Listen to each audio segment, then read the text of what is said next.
यह वीडियो एक स्वस्थ कामकाजी जीवन को बढ़ावा देने के लिए प्रस्तुत किया जा रहा है। अक्सर बार हम अपने जीवन में इतने व्यस्त हो जाते हैं कि हमारी अपनी फिटनेस और सेहत के लक्ष्य पीछे छूट जाते हैं, जैसे कि मेरे जीवन में मेरे साथ हुआ है। कभी कभी हमें एक बाहरी और आंतरिक प्रेरणा चाहिए एक स्वस्थ जीवन जीने के लिए। यह वीडियो उस कोमल पुष्प को प्रदान करने का एक छोटा सा प्रयास है। मैं सूर्य नमस्कार सहित कुछ सामान्य योगासनों का प्रदर्शन करूंगा। मैं आसन का अभ्यास करते समय मुख्य डूज और डोंट्स पर जोर देने की कोशिश भी करूंगा, जिनका ध्यान आपको भी रखना है। आप में से कुछ लोग सोच सकते हैं कि योग आपके लिए नहीं है क्योंकि आपके शरीर में कुछ चुनौतियां हैं। आपको यह जानकर आश्चर्य होगा कि उन बाधाओं को दूर करने के लिए कुछ सरल उपाय हैं। अगर मैं अपने योग शिक्षक पार्थ परिक जी की बात करूं, तो उनको भी जीवन में काफ़ी समस्याएं थी। उन्हें माइग्रेन का प्रॉब्लम था, उन्हें घुटनों की गंभीर समस्या थी। उन्होंने योग के द्वारा ये समस्याओं का निवारण करने की कोशिश की और उन्हें काफ़ी हद तक सफलता भी मिली। पहले वो ज़मीन पे भी बैठ नहीं पाते थे, आज वो पद्मासन भी करने की प्रयास करते हैं और कर भी पाते हैं। तो हमें ये सीखना चाहिए कि छोटे छोटे कदम से हम अपने जीवन में एक बदलाव ला सकते हैं। बाद में वीडियो में मैं बात करता हूँ कि कैसे आयुर्वेद के प्राचीन भारतीय विज्ञान का उपयोग आपके शरीर में असंतुलन को ठीक करने और आपके शरीर को अधिक लचीला और स्वस्थ बनाने के लिए किया जा सकता है, जिससे आप अधिक कठोरता से योग का अभ्यास कर सकेंगे। समय की कमी नियमित रूप से व्यायाम करने के तरीके में आती है। दिलचस्प बात यह है कि मैंने हाल के महीनों में कुछ ऐसे मूड अपनाए हैं जिनसे मुझे अपना काम और योग एक साथ करने में मदद मिली है। बाद में मैंने डॉक्टर जगन्नाथ दीक्षित द्वारा प्रचारित बहुत लोकप्रिय दीक्षित आहार के बारे में कुछ बातें साझा की है।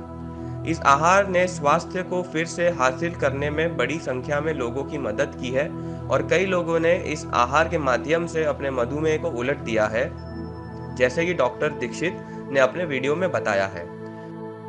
आप इसे एक कोशिश देना चाह सकते हैं यदि आहार आपके साथ अच्छी तरह से प्रतिध्वनित हो। जलनेति एक और शक्तिशाली प्राचीन भारतीय तकनीक है जिसे करने में बहुत कम समय लगता है, लेकिन इसके स्वास्थ्य लाभ बहुत अधिक है।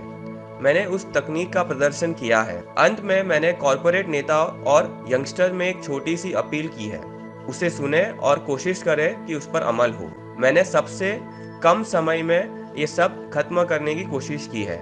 मैं आपसे अंत तक ये वीडियो देखने का आग्रह करूंगा क्योंकि इसमें हमने बहुत से सरल और महत्वपूर्ण स्वास्थ्य सुझावों की कवर करने की कोशिश की है।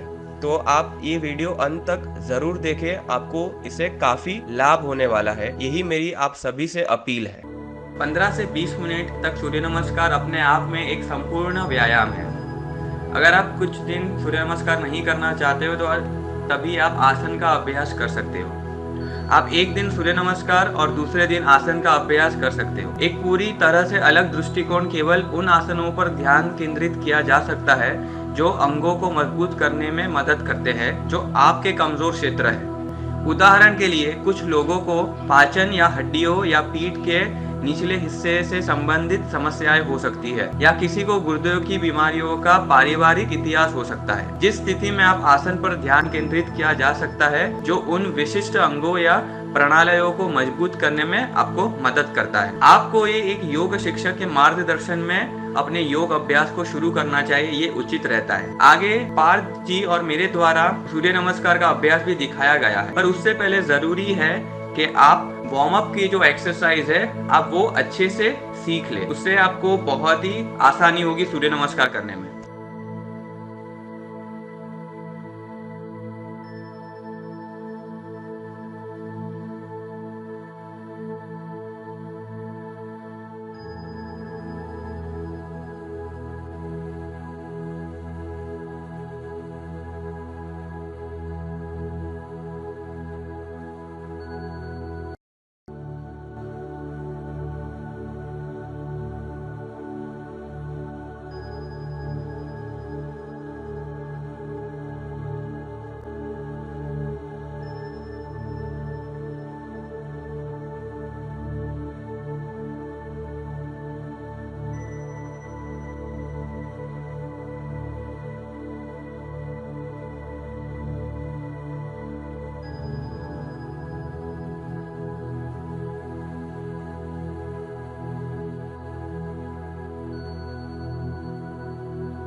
सूर्य नमस्कार का तीसरा स्टेप दो प्रकार से किया जा सकता है। जिन्हें कमर दर्द है वो अपने घुटने मोड़ ले और जिन्हें नहीं है वो अपने घुटने सीधे रखे। चौथे स्टेप में एक पैर दोनों हाथों के बीच में रहेगा और दूसरा पैर पीछे स्ट्रेच होगा। अंगूठा घुमाते हुए आपको 5th पोजीशन में जाना है। महिलाएं 6वें स्टेप में पंचांग नमस्कार कर सकते हैं, जिससे छाती पे ज्यादा दबाव ना पड़े। एड़ियां जमीन पे टच रहनी चाहिए और अंगूठा और घुटना सीधा रहना चाहिए। स्टेप 9 से लेके स्टेप 12 तक एक रिपीटेशन है स्टेप 1 से लेके 4 तक का।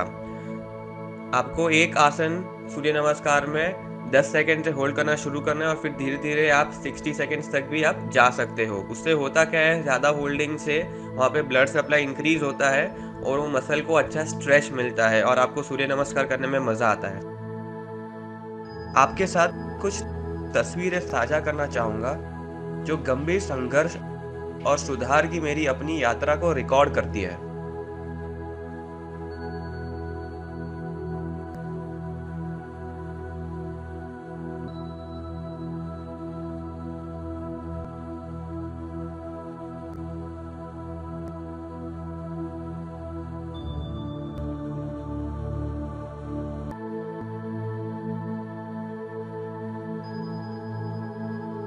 2016 और उससे पहले मैं सुखासन में भी बैठ नहीं पाता था। तो तब से अब तक क्या बदला है? सबसे पहले मैंने पार्थ परीख के साथ योग कक्षाओं के लिए दाखिला लिया, जो कि प्राचीन भारतीय योग के संस्थापक है। मैं स्पष्ट रूप से 6 छात्रों की कक्षा में सबसे कमजोर छात्र था और अधिकांश आसन नहीं कर पाता था। प्रति सप्ताह 1 घंटे की 3 कक्षाओं के साथ 3 महीने के योग अभ्यास में कुछ सुधार हुआ। तभी एक चमत्कार हुआ। डॉक्टर स्मिता नारायण से मिलने का मुझे मौका मिला। वह आयुशक्ति चेन ऑफ क्लिनिक की संस्थापक है। उन्होंने 1 मिनट के लिए मेरी नाड़ी को महसूस किया और मेरे शरीर में होने वाले सभी असंतुलन और परिणामी स्वास्थ्य समस्याओं का हवाला दिया। उन्होंने मुझे उन खाद्य पदार्थों के बारे में सलाह दी जो मेरे शरीर के साथ असंगत है और उन खाद्य पदार्थों की बारे में जो संगत है। उन्होंने एक आयुर्वेदिक डिटॉक्स की भी सलाह दी। डिटॉक्स के बाद और आहार में बदलाव के बाद जादुई रूप से मेरा वजन हर महीने 2-3 किलो से कम होने लगा और मेरे स्वास्थ्य के अधिकांश मुद्दे गायब हो गए। शरीर के लचीलेपन में भी वृद्धि हुई।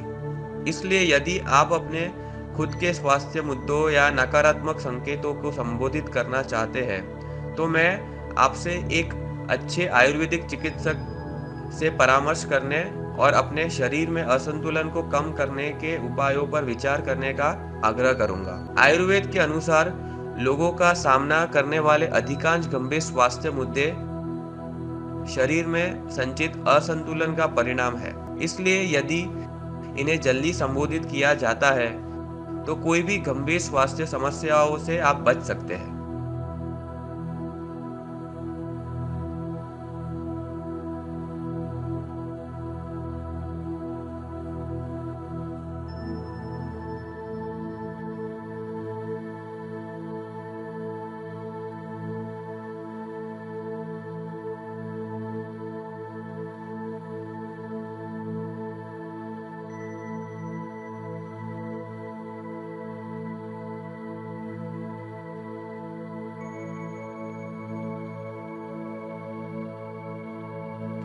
आपको लेफ्ट नी को अपने एंकल तक बेंड करना है और अपने राइट नी को आपको बिल्कुल सीधा रखना है। आपका दोनों पैर एक लाइन में होना चाहिए। लेफ्ट हील और राइट आर्च एक लाइन में होना चाहिए अलाइनमेंट के लिए। आपको दूसरी बाजू भी यही चीज रिपीट करनी है दूसरे पैर से। और वीरभद्रासन 2 में भी ये सेम इंस्ट्रक्शंस एप्लीकेबल है।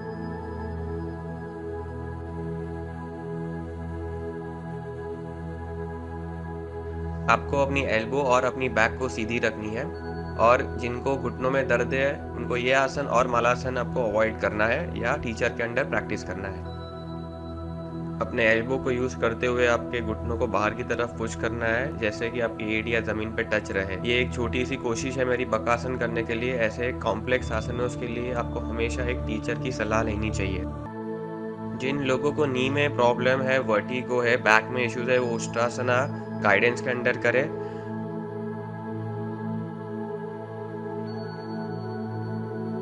और शलभासन में आपको ब्रीदिंग में तकलीफ हो सकती है, वो बहुत नेचुरल है।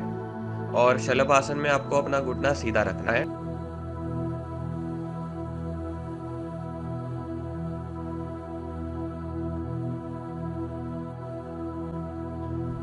आसना से मैक्सिमम बेनिफिट लेने के लिए आपको आसन ज़्यादा होल्ड करने की ज़रूरत है, ये आप समय के साथ बढ़ा सकते हो।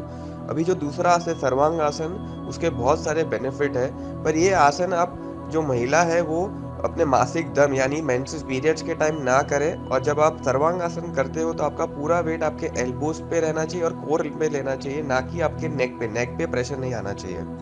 सर्वांगासन की तरह हलासन में भी आपके नेक पे प्रेशर नहीं आना चाहिए, नेक लूज रहनी चाहिए।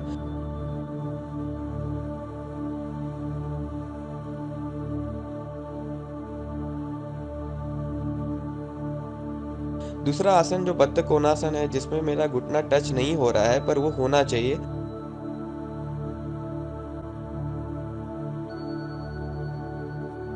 ये नकुल द्वारा प्रदर्शित किया गया है। ये आसन जो है हमारे मोची बहुत लेते हैं और काम करते हैं, इसलिए उन्हें कभी भी किडनी की बीमारियां नहीं होती या बहुत कम होती है, और उन्हें यूरिनरी ट्रैक की जो बीमारियां है वो भी बहुत कम होती है, क्योंकि ये आसन इन क्षेत्रों के लिए बहुत अच्छा है। सुखासन एक ऐसा आसन है जो हमें पानी पीते समय और खाते समय लेना चाहिए, उससे हमारी पाचन क्रिया बहुत ही अच्छी हो जाती है। कुर्सी पे ना बैठते हुए हमें सुखासन में बैठते हुए ये क्रियाएं करनी चाहिए। वज्रासन एक ऐसा आसन है जिससे बैठने से हमारी जो कमर है वो अपने आप सीधी रहती है और कंधे ढीले रहते हैं। और वज्रासन और वीरासन हम खाने के बाद भी कर सकते हैं, और ये करने से हमारी पाचन क्रिया तेज हो जाती है।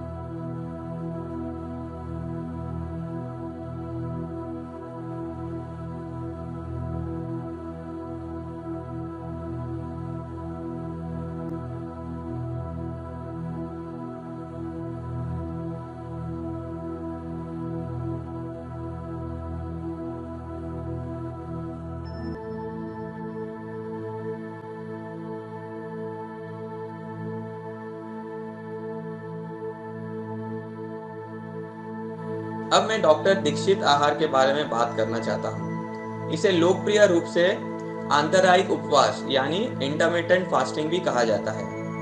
यह एक पुरानी भारतीय प्रथा भी है। यह कुछ लोगों को सूट करता है और कुछ लोगों को नहीं करता है, इसलिए शुरू करने से पहले आप एक एक्सपर्ट की एडवाइस जरूर लें। इस आहार में दिन में केवल 2 बार और 8 घंटे की खिड़की में भोजन का सेवन शामिल है। प्रत्येक भोजन का सेवन 55 मिनट से अधिक नहीं होना चाहिए। शेष 16 घंटे का उपवास करना चाहिए। जब कोई इस आहार का अभ्यास शुरू करता है तो खाने की खिड़की 8 घंटे के बजाय 12 घंटे भी रख सकता है। धीरे धीरे आप ये खिड़की 12 घंटे से 8 घंटे की कर सकते हो। इस आहार ने कई लोगों को स्वस्थ जीवन जीने में मदद की है। डॉक्टर दीक्षित के विभिन्न वीडियो के माध्यम से अधिक विवरण ऑनलाइन पाया जा सकता है। इसे पूरा समझने में रुचि रखने वालों को मैसूर में दिए गए डॉक्टर दीक्षित के व्याख्यान को YouTube पर 50 मिनट का अंग्रेजी वीडियो देखना चाहिए। इस वीडियो में यह भी उल्लेख किया है कि कुछ लोगों ने इस आहार के माध्यम से अपना मधुमेह यानी डायबिटीज भी उलट दिया है।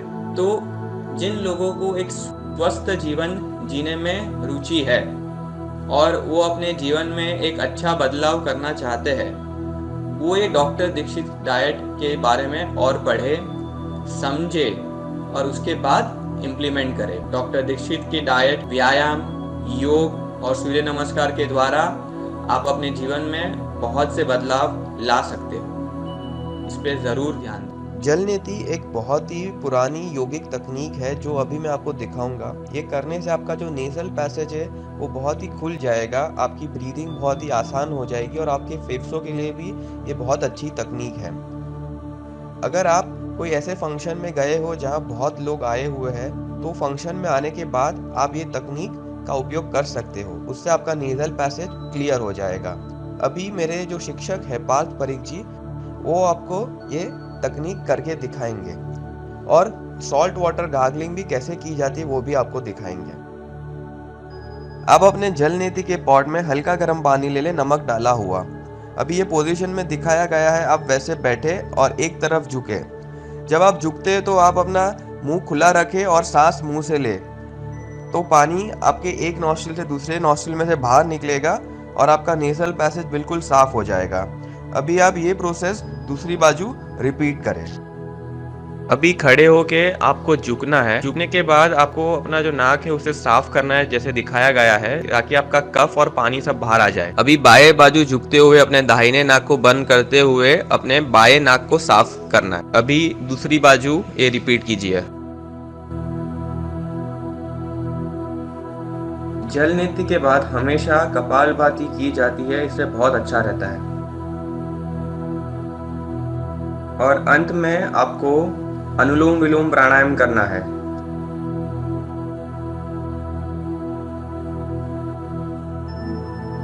कपालभाति और अनुलोम विलोम करने से पहले आप हल्के गरम नमक वाले पानी से गरारे भी कर सकते हो। रिसर्च के द्वारा ये पता चला है कि धूप सेकने से हमें विटामिन डी मिलता है, और हमें रिसर्च के द्वारा ये भी पता चला है कि विटामिन डी की कमी से हमें काफ़ी बीमारियां हो सकती है। और अगर हमारे में विटामिन डी का लेवल अच्छा है तो हम काफ़ी सारी बीमारियों से बच सकते हैं। फॉर एग्जाम्पल हड्डी की बीमारियों से बच सकते हैं। ऐसी कई सारी बीमारियां हैं जिससे हम बच सकते हैं। तो मैंने हाल ही में ये शुरू किया है कि मेरे जो ऑफिस के कॉल्स होते हैं वो मैं बालकनी में खड़े रह के लेता हूँ। मेरा जो भी काम है कॉल्स के ऊपर, तो मैं बालकनी में खड़े हो जाता हूँ। इस तरह से मेरा काम भी नहीं अटकता है और मुझे धूप भी मिलती है। इस तरह से मेरे विटामिन डी लेवल्स भी अच्छे रहते हैं।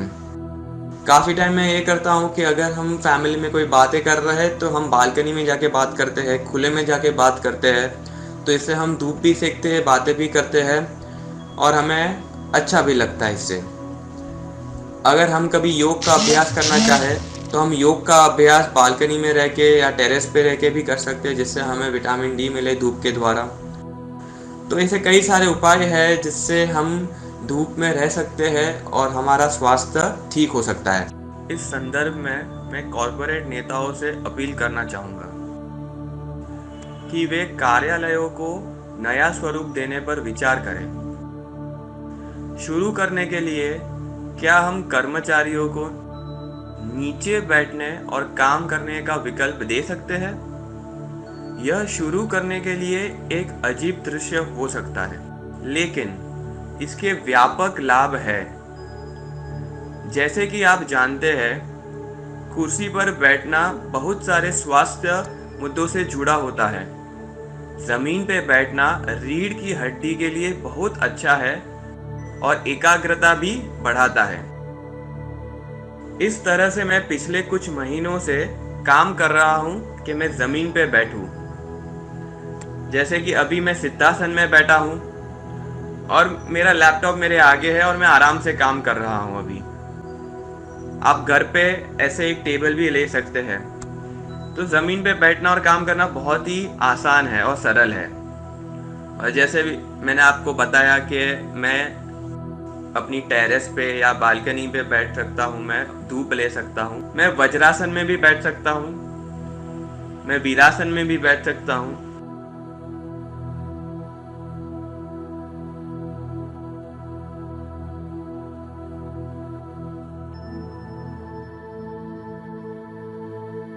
बहुत सारे आसन हैं जो बहुत ही सरल है, मैं उसमें बैठ के काम कर सकता हूँ और आराम से मैं अपना काम कर सकता हूँ। मैं अपने कॉल्स ले सकता हूँ, वीडियो कॉल्स, ऑडियो कॉल्स।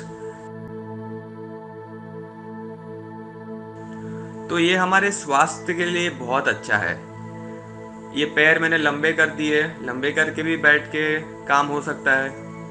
तो ये बहुत ही आसान है और हमारे स्वास्थ्य के लिए बहुत अच्छा है। हमारे डाइजेशन, पाचन क्रिया के लिए बहुत अच्छा है नीचे बैठना। अगर पीछे अगर बैक का सपोर्ट हो तो बहुत ही अच्छा है। बैक का सपोर्ट लेके भी हम ये काम कर सकते हैं।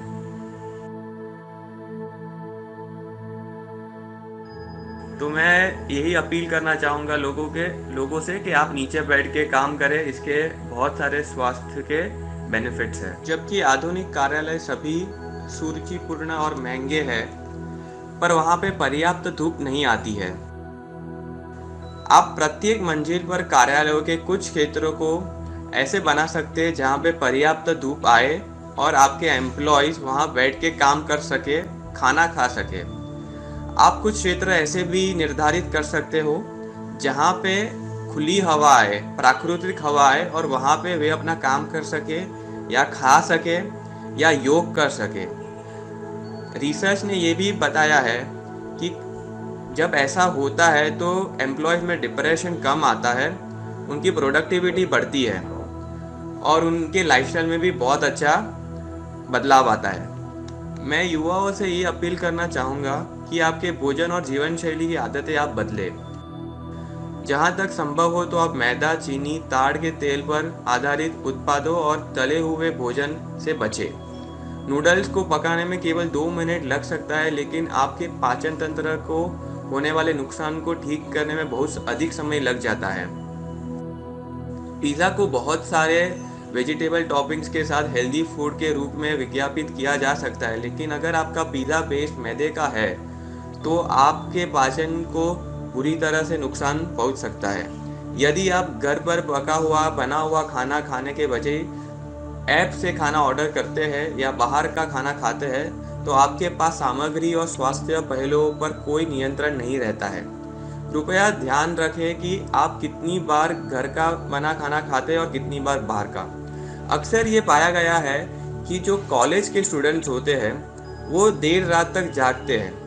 यदि आप नियमित रूप से ऐसा कर रहे हैं तो आपके जीवन में बाद में भारी कीमत चुकानी पड़ सकती है। आप जब 30 या 40 के हो जाएंगे तो आपको ये सब परिणाम दिखेंगे। तो मैं आपसे यही अपील करता हूँ कि आप अपनी जीवन शैली में एक अच्छा बदलाव लाए। इससे आपको काफ़ी अच्छा लगेगा, आपके हेल्थ में बहुत इम्प्रूवमेंट आ सकती है। तो बाहर के खाने से आप बच सकते हो, घर का खाना खा सकते हो। अभी मैं आपको एक बुक के बारे में बताना चाहता हूँ जो है लाइट ऑन योगा। ये पीके अयंगर जी की बुक है और उन्होंने ये बुक में आसन कैसे किए जा सकते हैं और योग के बारे में बहुत अच्छी तरह से बताया है।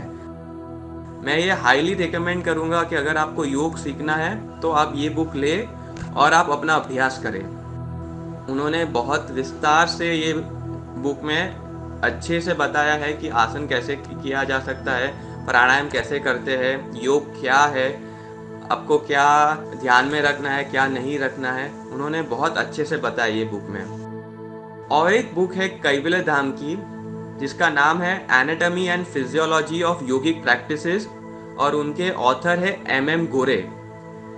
तो ये बुक भी एक बहुत अच्छी बुक है जो योग को समझना चाहते हैं, उसका साइंटिफिक एस्पेक्ट जो समझना चाहते हैं उनके लिए ये बहुत अच्छी बुक है।